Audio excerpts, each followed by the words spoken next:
So if I can ask the first panel to come up and take their place on the podium, please. You notice that everyone that spoke has basically expressed their fear for Mr. George Abbey. George is on the next panel, and I have to get him up here and get him out for another meeting he has to go to. So I'm the one that's going to suffer. But please, George and Stephen and Walter and Doug, please come up to the podium. So the way we're going to try and do this is I have a couple of questions. I'm going to ask them to introduce themselves and then say a little bit about their feelings of the legacy, hopefully briefly.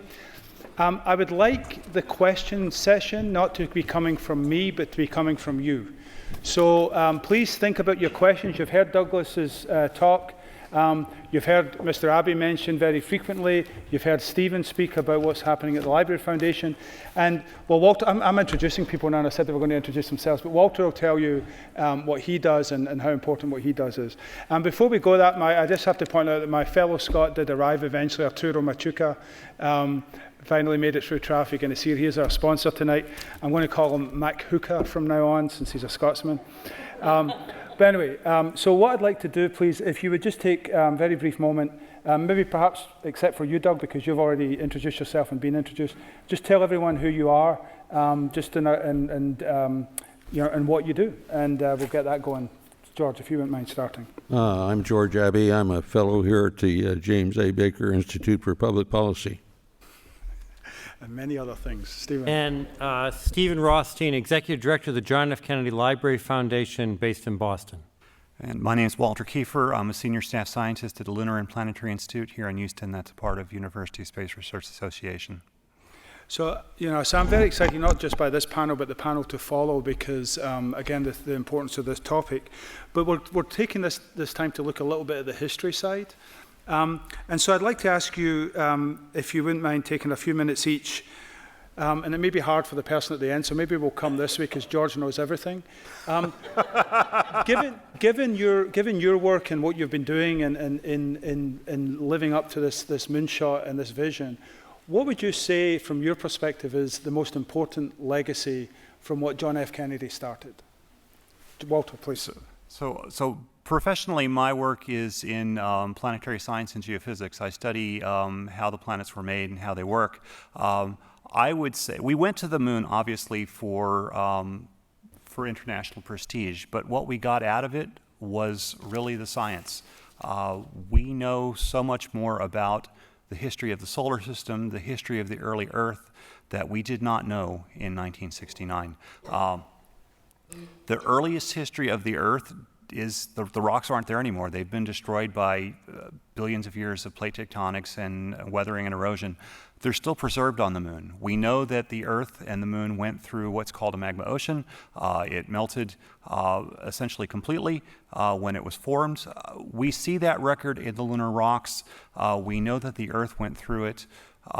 Because of what we know about the moon. We can put ages on when things happened because we have the rocks from the moon that we can date, and we know how many impact craters are in a given area. So when a scientist says to you, well, on Mars, this volcano is 3 billion years old, and you wonder why, we know why because we have studied rocks on the moon. We can date them, and we can relate the amount of impacts on the moon and the amount of impacts on Mars.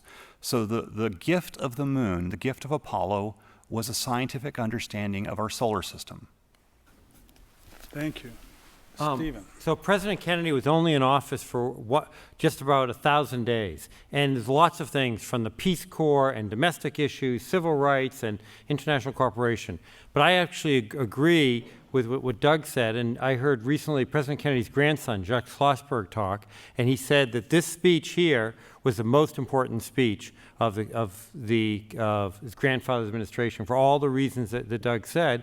And he hopes that, what are today's moonshots? Not just the moon and the Mars, but in the environment and the oceans. And I think hopefully we'll come together and figure out what those moonshots are and live in that legacy in the bipartisan ways the administrator said so eloquently.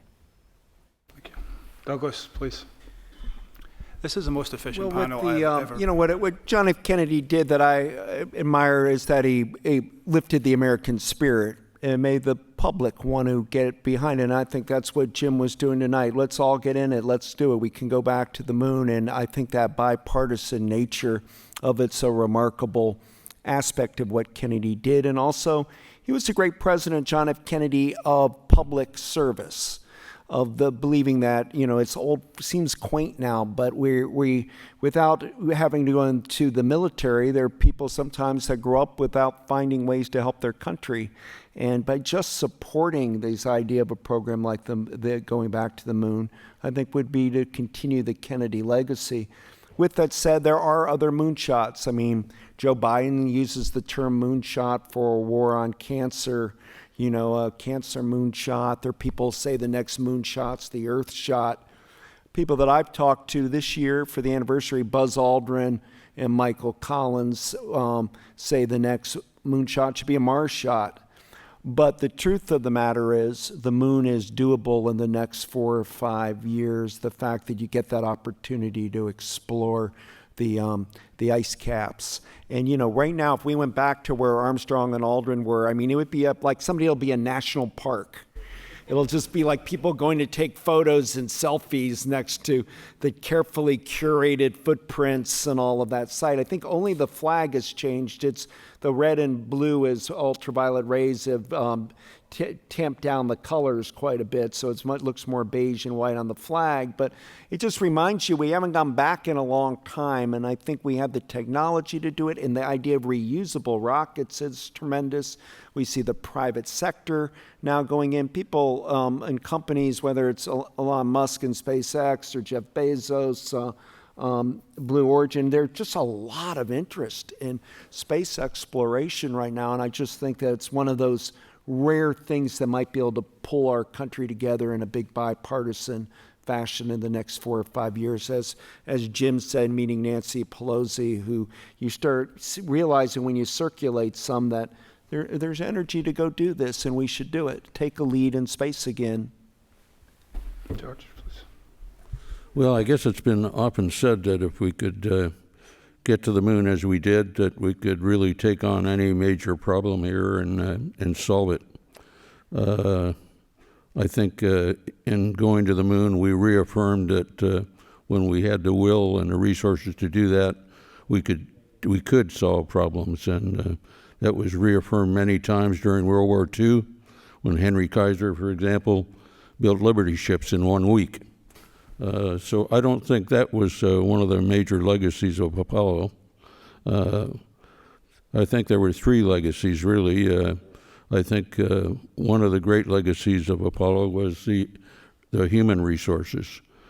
Because when we made the investment to go to the moon, we also invested in education. And we put a lot of young people through school, and Pat is a good example of that, sitting right here.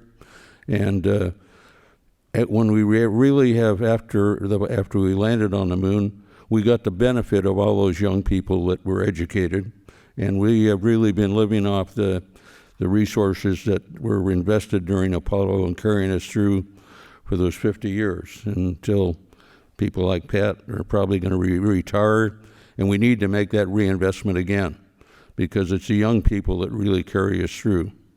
The other thing is the technology that we gained from Apollo. The cell phones, the computers, everything that we have come to know and is commonplace today really came out of the technology that we had to develop and made the investment in during Apollo. And we, again, have all benefited from that. The world has benefited. The other thing that we have really, I think, have benefited from is the legacy that has been made that the administrator mentioned, is President Kennedy, when he made the speech here at Rice, alluded to the fact that we needed to explore space, but there was no reason we couldn't do it working together. And he said that in that speech. And in September of 1963, he made a speech before the United Nations, and he made the offer to the Russians to go to the moon together. And in November of that year, 1963, November 9th, he wrote a memorandum to the National Security, it was a National Security Directive, to NASA saying, I want to hear in 2 weeks why we can't go to the moon with Russia. And then, of course, he was assassinated, and that presentation was never made. But the administrator the deputy administrator of NASA, after we landed on the moon, was an individual called George Low. And George Low was the Apollo's program spacecraft manager here in Houston, and then became the deputy administrator and went to Washington after we landed on the moon.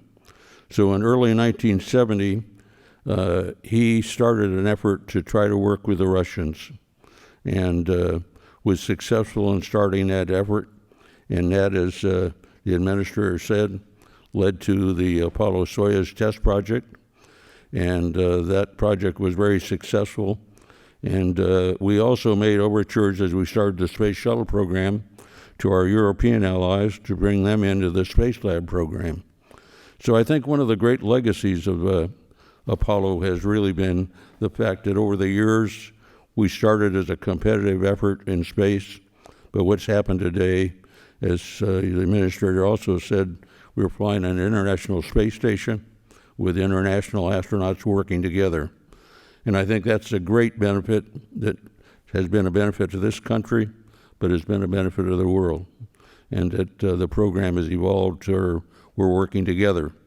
And as Jim said, also, as we look to going back to the moon with Artemis, we're going to do that together. And I think that's a lasting legacy, not only of the President Kennedy, but also the program.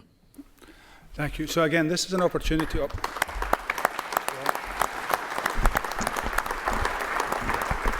This is an opportunity for you that you won't see this panel again, at least in this formation. So please make your way to the microphones. Otherwise, I'll keep bumping my gum. I should mention, so George mentioned someone that some of you know, Pat Rife. Professor Patricia Rife is sitting here near the front. I think you were a graduate student here, but were you an undergraduate? So she's been here since graduate student days working on some of the Apollo missions, and is the founding and original director of the Rice Space Institute. So I'm just following in her very large footsteps, despite the size of my feet. I haven't quite filled them yet, but I just want to acknowledge Pat as being in the audience. And before we get to your question, the other thing I would just like to say, just because of some of the things that everyone said, is a couple of weeks ago I was in Scotland. I keep mentioning Scotland. So we mentioned Rice, we're going to beat Texas. I mentioned Scotland, we can't win at anything. But I was there with a couple of shuttle pilots visiting children in deprived areas in the big city, Glasgow, in Scotland. And the sheer enthusiasm for this group of children who are many, many years distant from the Apollo landing, who are many miles distant from NASA centers, and who are many dollars distant from the kind of resources that you need for these kind of things. The sheer enthusiasm that they have, just having an astronaut in the room and hearing about the space program and thinking that they can part of it is just, it's worth all the money that's ever been spent in the space program in this country. So, and I appreciate Administrator Bridenstine mentioning it, and then several of our panel members too. So again, thanks for everything you do, because it's affecting people across the world in a very positive way. Please, we'll start here and then we'll bounce between the microphones. Okay, is it on? Yeah. It should be on. Yeah. I work with Keisha in the LaRouche movement as well, and I'm so thrilled by this international orientation, because the opportunity is so huge right now in terms of the Chinese landing on the backside of the moon, who have asked us to cooperate, the Russians, the Indians, who just had this tremendous drive for the moon and almost made it in a very short period of time, and I think that collaboration is going to be, like you say, it's going to really redound across the globe. Thank you. We should do it. Thank you. I don't know if there's anything to comment on that, but it's open. Please. Scotland, looking forward to Sutherland Spaceport. Yes, we're also working with Prestwick Spaceport and the Western Isles Spaceport as well, but Yes. And I have to mention Cornwall because I've got some Welsh blood in the audience, I think, tonight. But anyway, I had a historical question that Professor Brinkley stimulated. My understanding is that when Kennedy made his moon speeches, the Russians didn't take it seriously because, as you pointed out, in 1961, that was impossible. What was it that finally got their attention and made them say, holy mackerel, these guys are serious, we need to catch up? George, do you want to? I'll start it, but we'd love to hear from my other colleagues. I think when the word got out as each Mercury mission got stronger, when Russian intelligence started understanding how much money was going into the moon effort, meaning when companies like Grumman or, McDonnell Douglas, just endless companies that were getting huge contracts and getting to see how large and sophisticated the Saturn program truly was. And by 1964, there were Saturn tests that make it clear that von Braun really was on his way to building this sort of, it's, I think, 58 feet taller, the Saturn V, than the Statue of Liberty. That's how big the rocket is. I think the technology that was heading in that direction caught Russia's attention.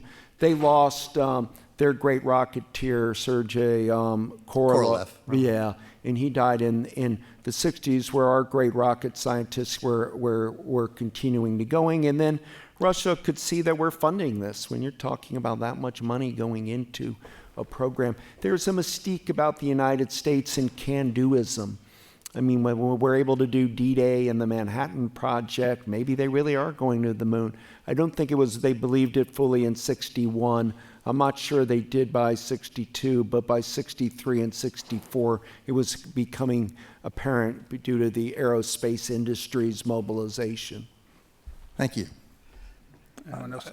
I'll share that. I think that certainly by 1965 and 1966, the Gemini missions, where NASA very systematically built the capability mission by mission by mission, what they needed to do to go to the moon, demonstrating spacewalks, demonstrating the ability to rendezvous and dock between spacecraft, demonstrating that they could keep astronauts up for 14 days at a time. That was the time when it was clear to everybody that the Americans had, in fact, leapfrogged the Soviet Union. Well, there was a real passion in Russia for spaceflight, so they didn't need to really have the competition we gave them. They had a great belief in it, and they wanted to achieve make greater accomplishments in space. So Russia and their people were very motivated, and they look upon human spaceflight as a great achievement and something that a great nation needs to continue. Thank you. Thanks for your question. Thank you very much. Yeah. Hi. Excuse me. You can maybe tilt the microphone up to you. There you go. Thanks. Thank you for coming. My question is, how has our openness to sharing ideas evolved since the early days and going forward, not just, NASA with private or NASA with other countries, but also their openness to sharing with us? I've always felt like NASA has been very open in sharing their ideas with the world, but are there areas you feel like, hey, we're not as open as we could be, or yeah, we're doing great. But anyway, thank you again. And thank you, David, for all of this. Anyone want to take that? Anyone want to take the question about the transparency, whether it's a good thing, or what are we not transparent about, if I'm phrasing Al's question right, or how does that help us or how does it hinder us? So I'll just talk about from the Kennedy administration. So not just whether the first debates that President Brinkley talked about, but the first live televised press conferences. President Kennedy was advised by all of his staff not to do them on January 21st, the day after he was sworn in. They said, what if you make a mistake, etc. He disregarded that, held the first one 5 days later, held 64 televised press conferences, and they were what today would be considered reality TV. The people would literally come home, set their watches to watch them. Over 90% of the people watched one or more of those press conferences. And Pew does an annual survey of trust in government. In 1962, 75% of the people trusted government. They didn't agree with everything, but they trusted it. 75%. 2 years ago, actually before this administration, it was at 17%. And that's gone down, unfortunately, through bipartisan. So one of the things is transparency helps having faith. Even like the day after the Bay of Pigs, President Kennedy had a press conference and he said, I'm the commander-in-chief and I made the mistake. So I think transparency helps get bipartisan support across the issues. Yeah, and it also earned in Kennedy years global prestige. Dwight Eisenhower thought going to the moon was a stunt, that it was the idea of doing it that quickly by the end of the decade, and he thought Jack Kennedy was a little too drunk on global prestige. But the truth of the matter was the Soviets did their things in secret.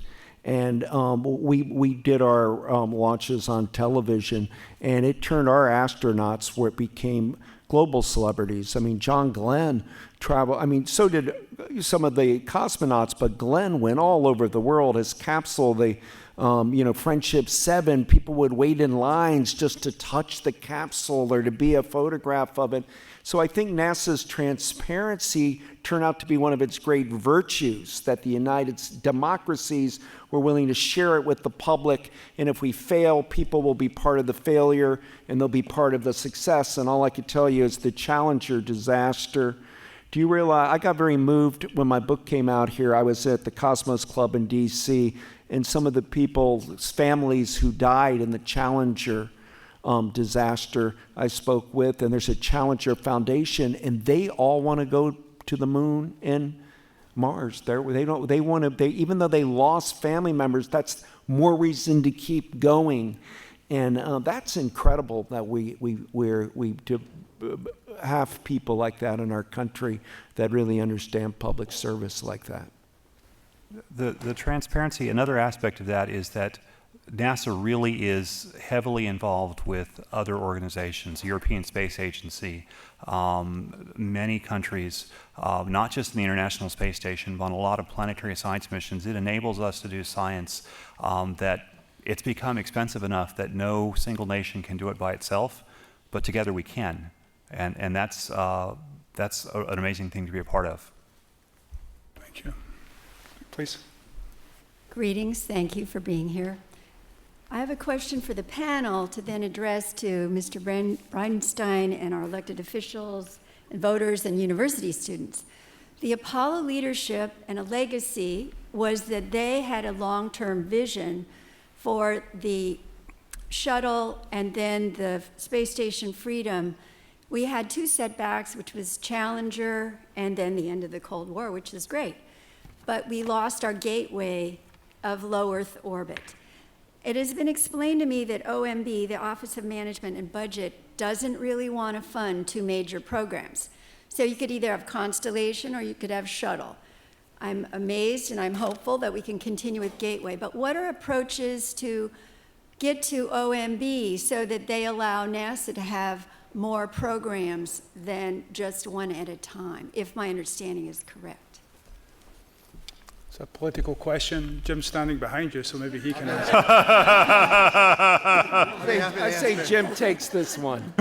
So, you bet. A couple of things. As you're aware, OMB plays a critical role here, and I think maybe your assertion might be dated, because I will tell you that as the NASA administrator, OMB takes direction from the president, and the president has a lot of things he wants to get done, and he wants to get them done fast, and our budgets are going up, and he's directing OMB to give us the additional money. So that is happening right now, but yes, we have many programs under development. We have Commercial Crew, where we're going to launch American astronauts from American soil again. We have, of course, the SLS rocket, which will take our astronauts to the International Space Station on the Orion crew capsule. We have the Gateway, which is a reusable command module that will be in orbit around the moon permanently, again, driving down the cost because it is a reusable command module. It doesn't get thrown away like it did in the Apollo era. And we're going to have reusable landers. Now, that piece right now has been supported by the administration, by OMB. We are working on getting that funded through the U.S. House and the U.S. Senate. And the challenge there, it's done in the Commerce, Justice, Science Appropriations Bill. That particular bill could end up, I'm just going to be very transparent, that bill could end up being challenged for reasons that have nothing to do with NASA. It's commerce, justice, and science. NASA's on the science side, but justice is where a lot of the gun violence kind of riders take place. And so if that bill slows down or doesn't get through or we end up getting CR'd, NASA gets caught up in that political dispute that is not good for the agency, not good for the country. It's a problem. I'm hopeful that they can do something bipartisan and a standalone bill to deal with that issue that doesn't get NASA caught up in it. But I will tell you, as of right now, OMB is getting direction from the president and the vice president, who is the chairman of the National Space Council, to make sure we get the resources we need to be successful for all of these development programs. And I haven't even talked about, astrophysics, planetary science, heliophysics, which I know Rice University, David Alexander is very keen on. Go heliophysics. And I will also say, right now, we have the highest earth science budget in the history of the United States. It has not gone down. People were worried about that. I've been very clear that we need to continue studying the Earth. NASA does not make determinations about what to do about what we learn, but NASA is uniquely suited to learn what is necessary for policymakers to make good decisions, and we continue to provide that. Going back to the transparency question, we provide that data to the entire world, and we do it for free, and we do it all the time, period, end of story. And people can make their own assessments as to what the issues are, but NASA is committed to continuing to provide that, and as long as I'm the NASA administrator, we will. I would also say on the transparency issue, and the Professor Brinkley brought this up, critically important. And this goes right back to the Operation Paperclip that you mentioned. The reality is, in the world that we live in, whoever controls technology controls the balance of power on Earth. That's why the V-2 rocket was so important to Germany. It's why when World War II was over, it was again so important to the United States of America. It's why we wanted to get Wernher von Braun and not allow him to go to the Soviet Union. And we're grateful that he wanted to come here and not go there as well. And he did such great work for NASA. It's also important to remember that when it comes to science and discovery and exploration, we share that absolutely transparently all the time. But there are technologies that when they get developed, if they fall into the wrong hands, could be devastating for our own security, so we make sure that we control that. So in that case, sometimes we don't share that data. But there is a delicate balance here that we have to maintain in the best interest of the United States. I would also say, going back, Operation Paperclip is an amazing story.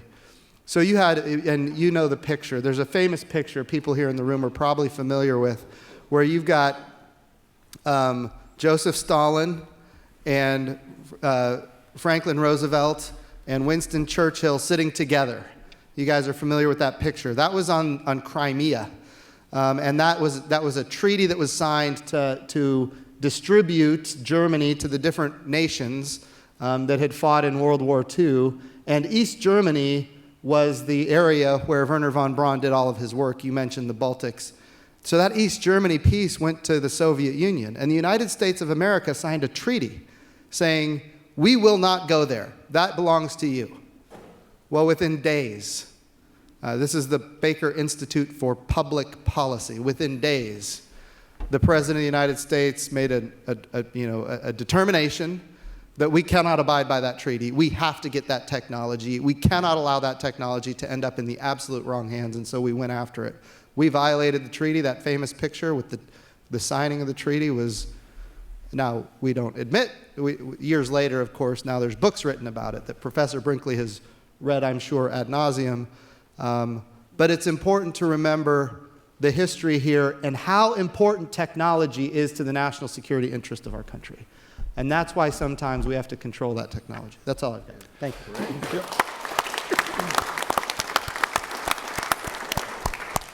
If I could say, it's remarkable to have a NASA administrator that has such a knowledge of history and passion and control of details and can move the public. So I feel, and the fact that you went to Rice and that you're coming here to a forum like this and interacting with us, it's really special. Thank you for doing this.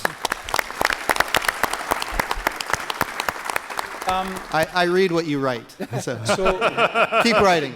So we really have a very packed program. We have another panel to get to. So what I'm going to do is ask no one else to stand up.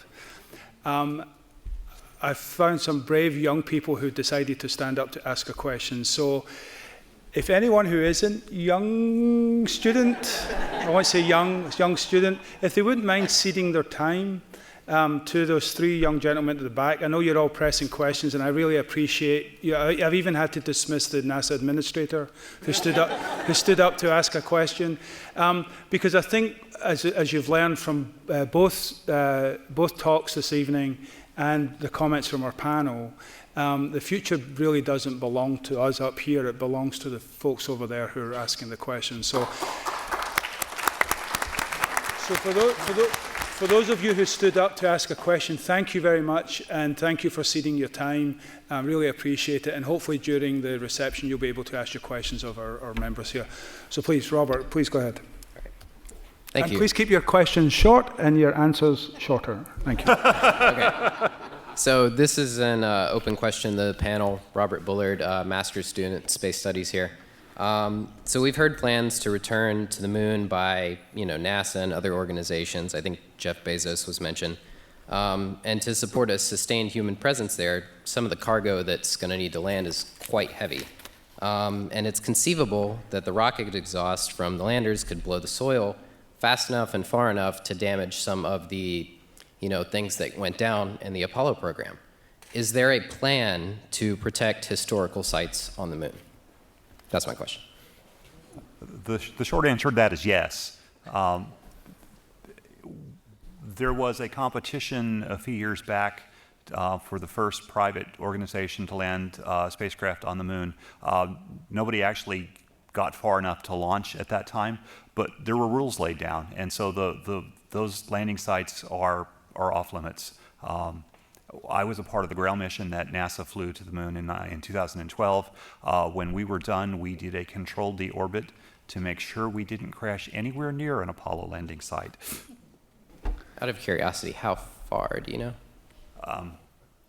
You want to keep things far enough away that you're not going to damage things. I mean, the bigger concern for things like rocket exhaust will be when you build a moon base, you're going to have a place where you can land things over and over and over again. And so probably you're going to, I dare say it, you're going to have a big concrete pad to land things on. You're not going to just do it on soil. I'm not an engineer, but you can see that that's got to come. And I think, Doug painted a kind of picture of camper vans and people in Birkenstocks with metal detectors walking around the moon. We may get there, but we'll see. But also, of course, a lot of the future missions are South Pole planned because of the water resources and the power resources from sunlight. So there's a hope that at least we won't need to go anywhere near the historical sites. But again, that's international space law, which is a whole other can of worms. And I hate to, I'm not a panelist, and I know that. But we do. All the questions were about NASA. But so here's the thing. Yes, we do. We have a policy at NASA to protect those sites, and we absolutely are committed to that. Senator Cruz actually has a bill. I might be prematurely announcing that. I don't know. But he's definitely when I testify before the Senate, he asks me those questions, and he's keenly interested in making it law. So. Thank you. Thank you. Please. So we actually just have a joint question. We're actually both interns at Johnson Can you maybe Space Center. turn the mic up or tilt it up and talk into the mic, please? Okay. Yeah, so we're actually both interns at NASA Johnson. And so we just had a quick question for the panel. Given we celebrated Apollo's 50th this past year, and there's been a lot of historical achievement, obviously, from the legacy of Apollo and these past 50 years and kind of what the history has given us today. So I guess our question to everyone in general is kind of what your vision is for NASA or for the future of human exploration, space flight, for these next 50 years and going forward. Kind of what is something that you hope to see or kind of advice that you would give to this next generation that's trying to go back to the moon sustainably and, of course, on to Mars and beyond? Thank you. So did you all get the gist of the question? Actually, that was almost a question I wrote down in case no one stood up, so thank you for that. So, so again, these young gentlemen and their colleagues are working to the future. So I'm Stephen. obviously not technical, but I mean, from in terms of the next 50 years, yes, go to the moon, and yes, Mars. But I hope we're doing things that we can't even begin to think about today. Literally, we can't think about today, because going back to President Kennedy, I mean, we couldn't, as Doug said, there were no colleges that had computer science. The word software hadn't been invented. We didn't have some of the alloys. So I hope that we're doing things, and I believe we will be doing things with NASA and so many other amazing organizations doing things. And back then, there were 400,000 people between government and academic and a bipartisan basis. So I hope it is a international collaboration, public and private sector, and doing things that you will help to generate than I can't even imagine today. That's what I hope after we've done the moon and the Mars. And I'll be more specific to the moon. I understand why NASA wants to go to the South Pole. I get that. I hope they will do other things too. There are a lot of other places on the moon that have to teach us about the history of the moon and the history of the solar system. And the South Pole is a special spot for resource reasons, but there's a lot of other places on the moon that I would love to see us explore. Just a quick thought experiment. If I gave you a golf cart and landed you right outside here and let you drive as far as Minute Maid Park and the Galleria, and I told you that would be what you knew about the geology, not of Houston, but of the state of Texas, would you be happy? No. And if I gave you 5 other places in the United States and told you at 3 of them you could only walk around, would you think we understood the geology of the United States? Absolutely. That's why we need to go to other places. South Pole is important, but we need to be able to go to other places too. That's a good point, Walter. And I think, actually, if you read the newspaper a couple of days ago, there was a young undergraduate woman at University of Houston who actually was looking at moon dust, which, of course, we've had on this planet for 50 years, and found a new compound, calcium sulfide, if I remember correctly, which had not been documented again. And she found this partly because everybody's looking at the big rocks and not looking at the dust as much. And so there's discoveries to be made, even with what we have, but also from the scientific perspective, we're still not entirely representing certainly the 2 hemispheres of the moon. There's also real interesting challenges about the moon, and I think it's important to do this. But the drive for the human aspect is definitely the South Pole, but scientifically we have to think broader than that. Thank you very much. Thank you to your panel. There's another panel coming, so please